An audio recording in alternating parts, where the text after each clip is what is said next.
just a different pattern, just different than mine. That's all. I hope we have dealt with this idea of slavery in the Old Testament. And I hope that you've recognized that there's a difference, very much so, you know what I'm saying, with the slavery in the Old Testament of the Bible than there is with the slavery that most of us are familiar with, okay? And it's more, to me, when I read it, it's almost as much an indentured servant kind of thing as it is anything else. Now, we got down pretty far into this chapter. And we dealt with the fact of, let's see here. Let's pick up at verse 8, okay? I know we've already covered it, but I want to read down to verse 11. It says, let's go to verse 7. That'd probably be the easiest way. And if a man sell his daughter to be a maidservant, and shall not go out as the men servants do, if she please not her master, who hath betrothed her to himself, then shall he let her be redeemed, to sell her unto a strange, let her be redeemed. To sell her to a strange nation he shall not have no power, seeing he hath dealt deceitfully with her. And if he hath betrothed her unto his son, he shall deal with her after the manner of daughters. And if he take him another wife, her food, raiment, and her duty to marriage shall not be diminished. And if he do not these three unto her, then shall she go out free without money. In other words, she doesn't have to repay back her dowry. She's able to leave if he doesn't do any of these things. And so we left off here. I had 2 slides left in this particular section. And they dealt with the responsibilities of the husband. And that's what he's talking about here. He talks about first, if the person who has purchased the daughter to himself, or the female for herself, to marry and doesn't marry, these are the things that have to happen. It also talks about if he purchases the daughter, or if the daughter is going to be betrothed to his son, and then he pops up and says, no, but I don't want to do this. And what you find out is that God makes very specific provisions, always, you know what I'm saying, that young lady is taken care of. Because here's what he said. He said, well, if you don't marry her, or if he marries her and then marries somebody else, you know, he has dealt deceitfully with her. You know what I'm saying? And there's a reason for that, because the Bible is very specific in how the family should work, okay? First and foremost, the husband is to cleave to his wife. Genesis 2:24, therefore shall a man leave his father and his mother, and shall cleave unto the wife, and the two shall become one flesh. Now, I would encourage you sometime, when you get a chance, to look at those last 2 words. Because that one flesh right there, that means a whole lot more than most folks think. Okay? Matter of fact, there's several months worth of sermons going to be preached over that one phrase. What does it mean to become one? Okay? So, he has a responsibility to her. Is that not right? And he has a responsibility to do what? To cleave to his wife. In other words, the two in God's eyes become what? One. Right? Now, the husband is to love his wife just as much as Christ loved the church. Now, Ephesians 2:25 says, husbands, love your wives, even as Christ also loved the church and gave himself for it. Now, the husband is to know the needs of his wife. Listen to what I'm telling you now. The husband is to know the needs of his wife. Listen to this. He says, likewise, you husbands, dwell with them, that's your wife, according to knowledge, giving honor unto the wife as unto the weaker vessel, and as being heirs together of the grace of life, that your prayers be not hindered. Okay? So we're supposed to dwell with them in what? What's he saying? Dwell with them according to what? Knowledge. What's he talking about? Amen?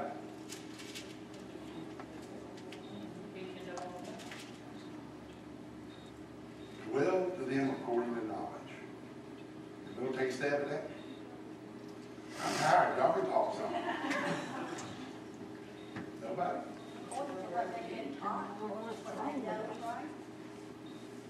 Okay. What makes the first year of marriage so difficult?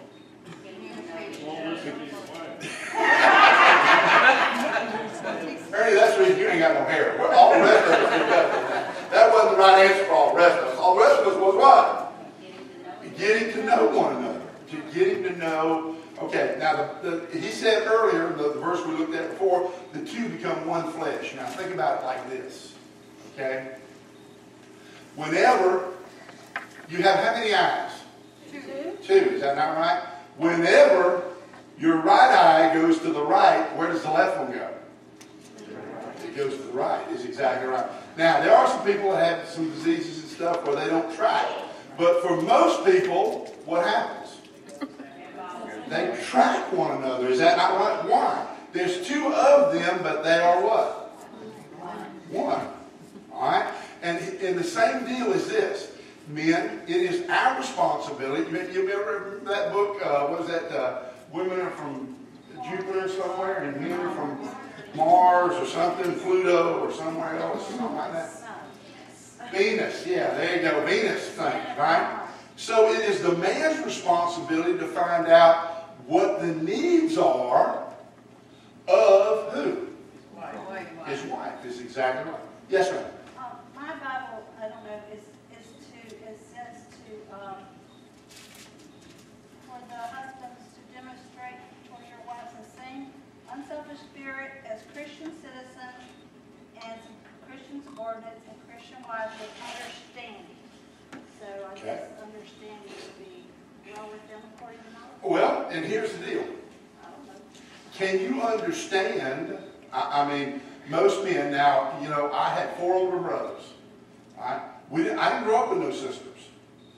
So, dude, when I got married, guess what? You talk about a rude awakening. Man, and then our first child was a girl. Man, I learned some stuff before she got home that I never even known about. Nothing. And the thing is that guess what? You begin, as the more you dwell with your wife, the more you begin to know what? Now, men, we know, and ladies, you do too, the things that kind of twist the buttons, don't we? You know, the things that, you know what I'm saying, that can flip that switch and, you know, just, next thing you know, you're peeling one or the other off of the ceiling. Is that not right?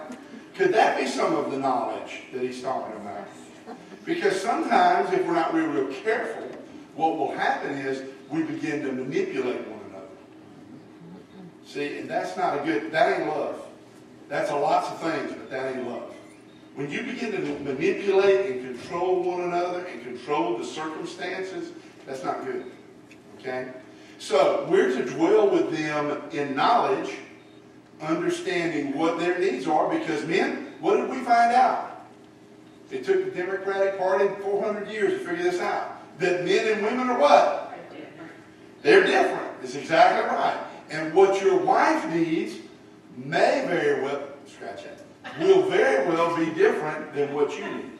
Is that all right? Now, let me give you an example of that. All right? Use my lovely wife as an example. All of mine. All right?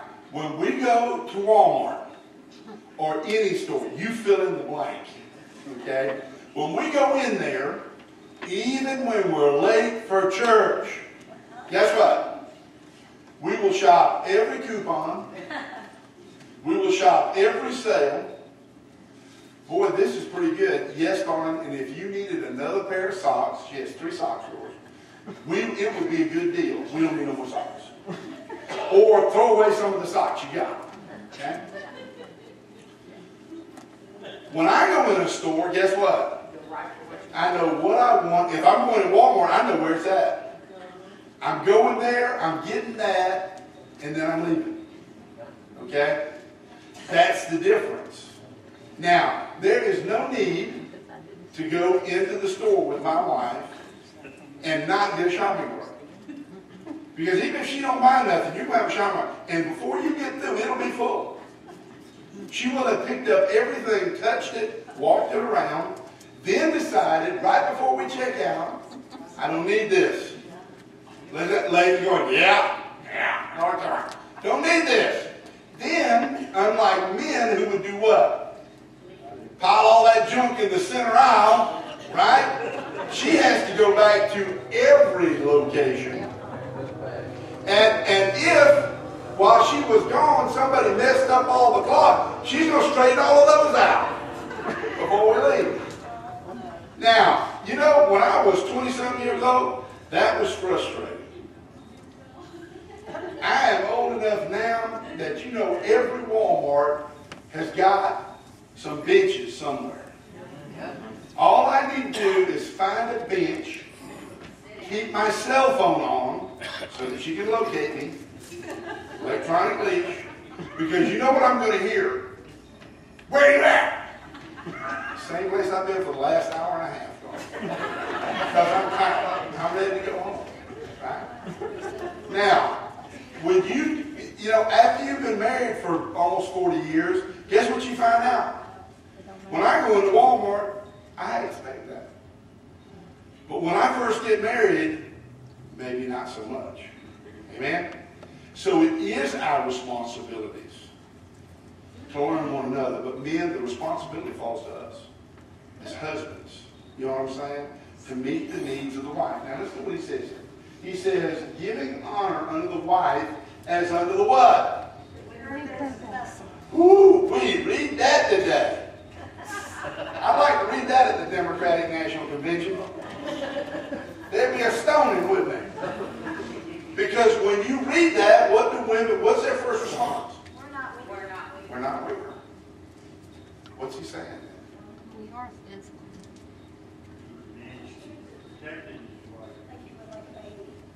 Well, here's the deal. All right? I have some items that are from my grandmother. Okay? And I don't know why I chose that, but when she passed away, I can, from the earliest time I can remember going to my grandparents' house, there was a porcelain clock that sat on her stove. Right? Now, it doesn't work anymore. It's full of grease. The stuff that made everything taste good down there. But I wanted that clock. Now, let me tell you something. When I handle that clock, I'm very careful about the way I handle that clock. Because I know that if that clock gets damaged, it can't be replaced. It's irreplaceable. Although it may not have a great deal of value to anybody else, it has a lot of value to me. See, you going to catch this up now? What's happening? He said, you need to be careful how you treat your wife, just like you would a vessel that is delicate, that is easy to break. Because you know what we don't understand sometimes is this, and it goes both ways, but I'm talking to the men right now. It's easy to damage people. Your words can damage them and hurt as bad as physically abusing. You know, people talk about, well, you know, I came from an abusive relationship. Well, you know, there's a lot of different kinds of abuse. And there is a mental abuse that, you know, you just play games. I've seen it with some, it drives me crazy. I can't be around long. Where men play games with their wives and mind games and watch her, she'll squirm and all. Dude, that's not good. That's not, people get damaged. You know what I'm saying? So he said you need to be careful about how you treat her. And you need to treat her with honor. Now let me ask you a question. Whatever it is you got, you go out and buy you a new German Mercedes, right? How do you treat that thing? Don't sit in that. Never figured out. German sports car. It's called Volkswagen. Okay, when I bought the town car, I told them, I said, the kids weren't little, but they were still riding from time to time. I said, there ain't going to be no eating in my car. That lasted about what? Miss Rita knows. And after, by the time they had poured Coke all down the console and why this button didn't work no more because somebody done snatched it out. And I like the way they put that. That button just fell out. Yeah. Yeah, when you put about 250 pounds and a knee on it, it'll come on right on out of there. Got her car and said, there will be no eating in my car. Guess what? Ain't no eating in that car. Well, I don't ride it much because I can't afford the butter it takes to get in and out of that seat. You know what I'm saying? But her car, we couldn't do nothing with. My car, guess what? Next, if she could have loaded a cow in the back of that thing and drove it, that's exactly what she would have. But we're to be very, very careful in the way we treat our wives. And I would go one step further. Let me spiritualize this up. In the way we treat our spouses. Because when you realize not, you find out this life is all about relationships. That's all it's about. And let me tell you something. That relationship right there, next to your relationship with the Lord, is the most important relationship you can have. Because the Bible says what? You become one. Right? Now, he goes on to say this. He says, as being heirs together of the grace of life, that your prayers be not hindered. Ever prayed and said, and you knew it didn't get through the ceiling text? Yeah, you ain't got to say amen, I know, because I've been right there. Okay? Have you ever prayed and you just know that it wasn't making it through the ceiling? Right? Yeah, well, yeah, I have. You know what can hinder your prayers worse than anything else? Let this be a problem. Let there be a problem in the home. And guess what happens? God said what? Peter said, your prayers are going to be hindered. You're going to slow things up. Why? Why is that? Have you ever thought about that? Jesus put it this way, a house divided cannot stand. Okay? If you're one, but there's a rift between you, who does God listen to? I just wish you'd just teach her a lesson, God. And I tell you what, that old knucklehead, I wish you'd show him. Now you see why your prayers are hindered? Because you're supposed to be how? One. Absolutely. And I'll tell you what, if you want to see that, you just let some kids come tootling along in there, and guess what you'll find out? They'll drive a wedge in there faster than you could. I mean, it's like a log buster. And they will figure out which one that they can go to, and they will pit you against one another. Now, if you don't believe that, I can tell you that from experience. And my day's coming with Rocco and Lou Dale. I know it is. That's all right. I'm still going to spoil them right. You know what I'm saying? Because, as long as I got them dressed for them, we're going to get out around them. All right? So, I just want to cover this because even with the slaves, God said what? This is how you should treat them. Right? And so, if that's the case, how much more should we, if we've chosen our wives or our husbands, how much better should we treat them? Lots. Thank you. All right? Now, we got to push on to our next section here. That's how I did that. Okay? And that is in verses 12 through 14. 12 through 14. I'm glad Todd's with us. Todd is a former police officer in Columbia County and Richmond. Probably some other places I don't even know about. So he can speak to this. We can look around us. If you can't look around you and figure out that violent crime is on the increase. I don't know if you'll remember about the guy down on Riverwatch that went down there and he was dating this girl. It was the first date they'd had, and the guy almost beat him to death with a baseball bat because he wanted his cell phone. And then he wanted money, but the guy didn't have any money. You know what I'm saying? Now, how does a person do that? And here's a guy standing there, you know what I'm saying? But he wants what you got. And he's willing to kill you to take it. Okay? I was very disturbed Tuesday. I was on my way to the pastor's conference, and I was listening to Glenn Beck on the radio. And not that I agree with everything that Glenn Beck says, but there is a new type of abortion out now. For years all the rage was partial abortion. Now it's a procedure called singling. And that is where a mother has two children, twins, but chooses which one she chooses to live and the other one to die. And they will abort one of them. Now, folks, I don't know what to tell you. I look at my granddaughter, and I can't understand how anybody would abort one for any circumstance. And then you're going to turn around and say, yeah, but I want the one on the right, but I don't want the one on the left. That's beyond evil. You know what I'm saying? Yeah, you people just say, well, animals don't even eat their young. Man, they don't even contemplate anything like that. And then, you read the Bible where Jeremiah said, the heart is desperately wicked above all things. Who can know it? And you're saying to yourself, how could a mother, you know what I'm saying? I don't care about the shacked up daddy you're living with that ain't going to give him the last name no way. How can a mother say, gee, by the way, give me that one? What about if is it paternal where it's the male and female? What is it when there's an identical, but then there's another one? Right, but they're male and female, I think. Okay. What about the ones that are male and female? Have you ever thought about that? You're going to choose the boy to die or the girl to die? That's what I'm trying to say. You know what I'm saying? That's evil beyond. I can't even imagine that. I could not imagine that a mother could sit there and say, gee, by the way, I want to do that. But that's the new fad today. I thought it was interesting today. That our young people decided that they wanted to have their voice heard. Right?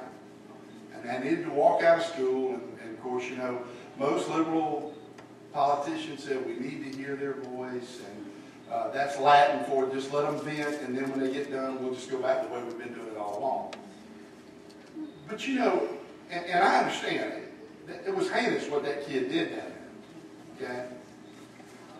But have you thought about the millions of children that have been aborted? Yeah. Now, you're saying people don't care about me. Brother, let me tell you something.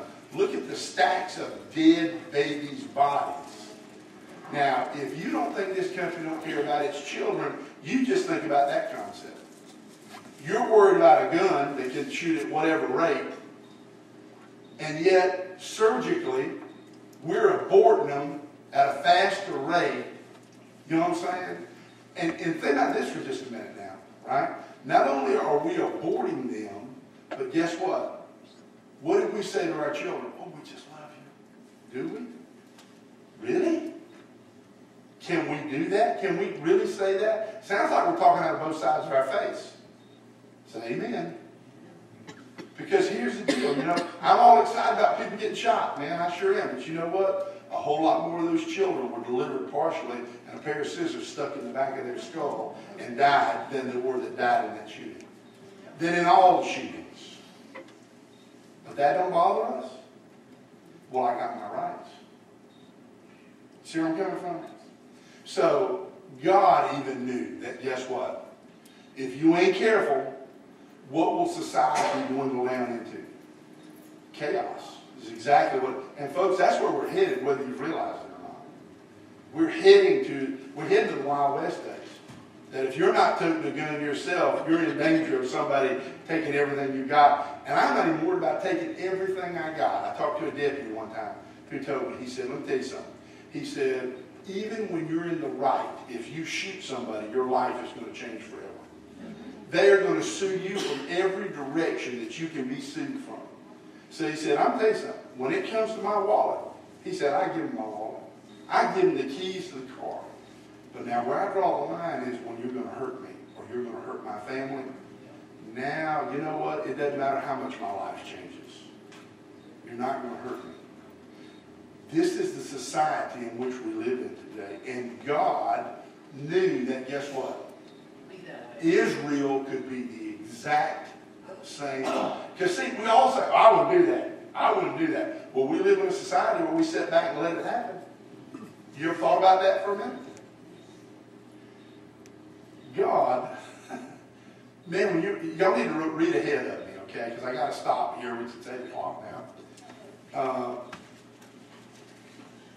When you read ahead here, and God, 5,000 years ago, is dealing with manslaughter, is dealing with premeditated murder, is dealing with accidental murder. Think about that for a minute.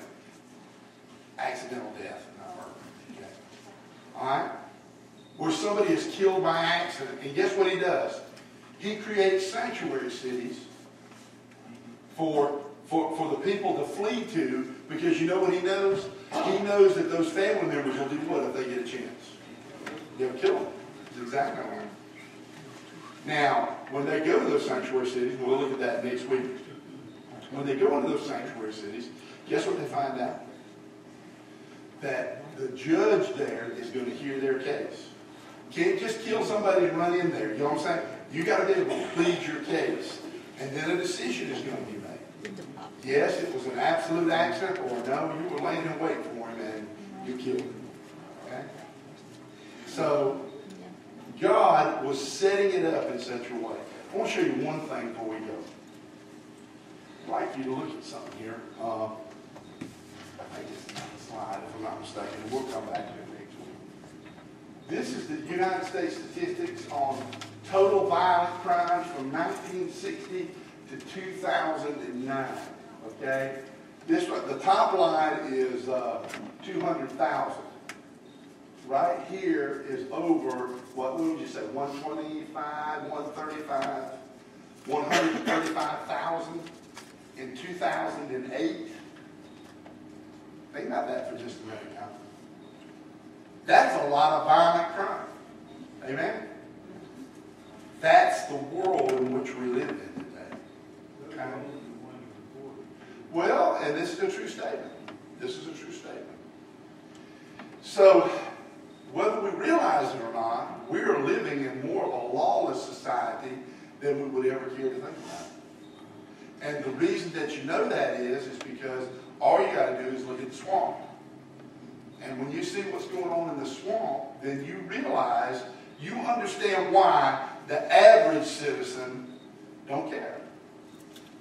Because what you're going to find out about justice in the Bible, justice first and foremost was swift. In other words, somebody didn't hang around on death row from 1984 after he done killed and raped 2 or 3 women and all that stuff, and now they decide, gee, by the way, he's going to die by lethal injection. Only if the ACLU can't stop him, or get to the Supreme Court and maybe get a stay on him. In the Old Testament, dude, that didn't work. They dispatched justice very quickly. You know why they did that? God designed it that way because guess what? The longer you keep that person eating and breathing air, guess what you're telling the rest of the nation? It's all right. We're going to take care of you. We're going to look out for you. Don't worry. Somebody's going to protect you instead of saying, guess what, dude? You know, we were at McDonald's today, and Dennis asked a question. He said, I can't understand it. He said, somebody could come in here, hold this place up, and shoot the manager. We could all see it, and the next thing you know, we're in for a 23-month-long trial with 14,000 doctors and visitors and pharmacists coming along and telling all the reasons why this guy did this. Right? Shouldn't be that way. Shouldn't be that. And that's why when our kids look at it, they say there ain't no justice. And you know what? They're right. It really isn't. So we will pick up here next week. Have I really confused you? Anybody on the husband things you want to talk to me about? So yeah, we're going to meet you out back and lay hands and feet on you. All right? That having been said, please be careful going to the house.